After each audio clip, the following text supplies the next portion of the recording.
and LT. Previous slide 1 of 3. Next slide MGT. Sutherland Springs, Tex. Resident Kevin Langdon owns about 50 guns in the small town. He said, "Everyone has everyone else's back, and guns are how we keep one another safe. This is a place where people carry firearms as routinely as they wear boots.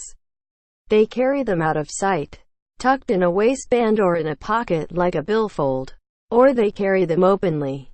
There are lots of guns in the community. Most people own guns in Texas," Wilson County Sheriff Joe Tackett said Monday. "But guns don't kill people.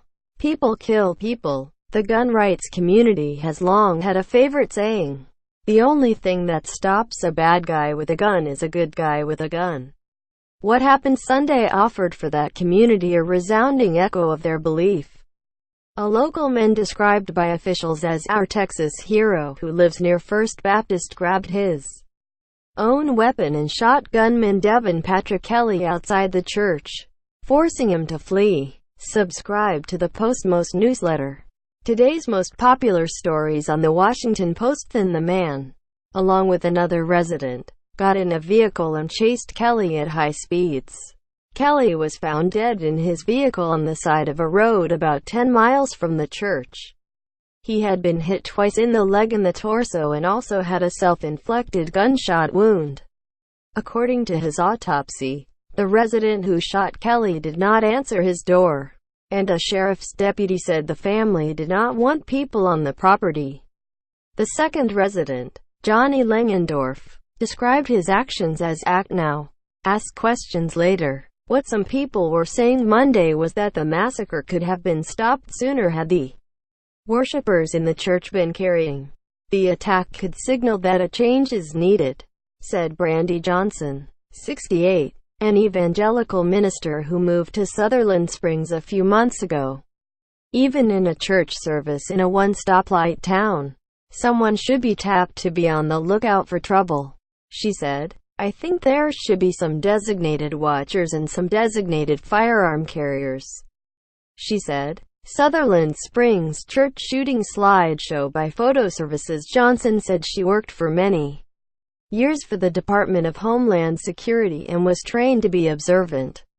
"Look for the weird. Look for twitches. Look for nervousness." Pastor A.T. Tor, 39, brought a group of worshippers from San Antonio, about 40 minutes away, and he saw this as a spiritual crisis rather than one involving powerful firearms. "I don't think this is a gun issue. I think it is a condition of the heart issue," he said. "If this was a gun issue, you'd have this way more. Think about how many people around here have guns. It is the person behind the gun." Resident Mike Jordan, 50, has a tattoo on the right side of his lower leg that he said embodies everything he stands for. Two smoking 1847 Colt Walkers beneath the state of Texas, colored red, white, and blue. For rural Texans like Jordan, who grew up around guns, the weapons are not just symbols of self-reliance. They're a way of life. At any given time, you might see me with an AR-15 on my shoulder walking in my neighborhood, said Jordan, who estimated that he owns about 20 guns. While the majority of Sutherland Springs residents don't take advantage of the state's liberal open carry law, residents said, most people do carry concealed weapons, and most households own at least one weapon and usually several more. Seeing high-caliber weapons out in the open, especially if the muzzle is pointed down and the gun is strapped to the owner's shoulder, doesn't cause alarm. Hearing multiple shots fired in town is more likely to bring to mind hunting, rather than a gunman on a killing spree. A day after the church massacre involving an assault-style rifle, residents said their resolve to carry those weapons had only strengthened. What happened in that church should show everybody that it's not a gun problem. It's a people problem, said Jordan, whose grandson was nearly shot by Kelly. A screwdriver in the hands of the wrong person can be a deadly weapon. Kevin Langdon doesn't carry a screwdriver, but it's not unusual to find the retired 62-year-old teacher carrying multiple guns, usually small. arms he uses to kill rattlesnakes and copperheads.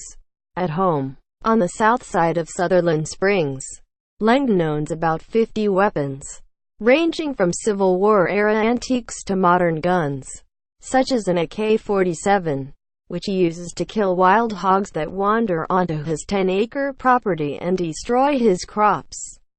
Without an assault rifle, a charging hog can be deadly, he said. It's people, however, not snakes or wild hogs that locals worry about most.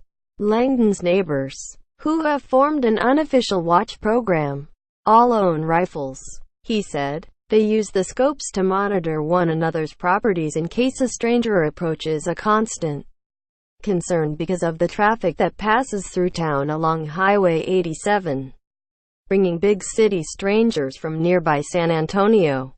He said, if someone were to hit a woman at a gas station, there'd be 20 men on top of him beating a new lesson into him.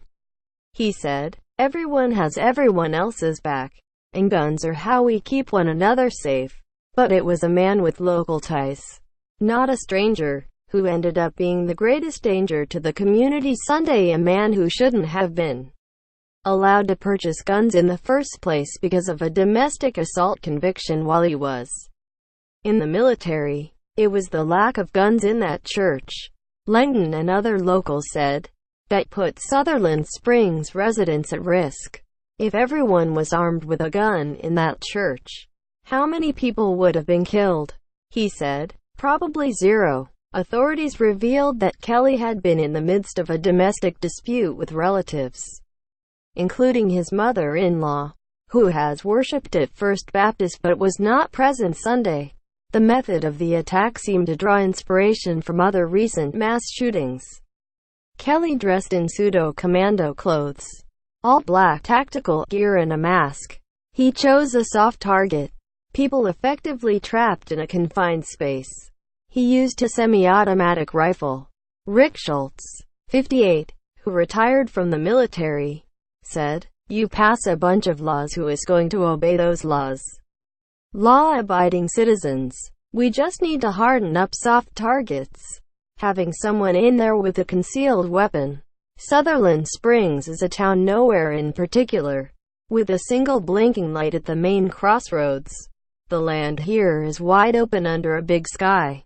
There's no downtown to speak of, just a string of businesses, including a Dollar General, a Valero gas station with a convenience store, and the post office. Most of the people in town Monday were strangers, the media, law enforcement personnel, people from the Red Cross or the Billy Graham Rapid Response Team, and so on. A forest of cameras had arisen a block from First Baptist. Makeshift tents, erected overnight by authorities, extended from the front of the church, creating a crime scene zone out of sight of overhead helicopters or drones. Incident ahead, declared a road sign at the edge of town. Religious pilgrims had arrived, coming from far away to pray at the scene of the massacre. The grieving families found shelter and comfort a mile up a country road, far from the media scrum, at a church guarded by sheriff's deputies.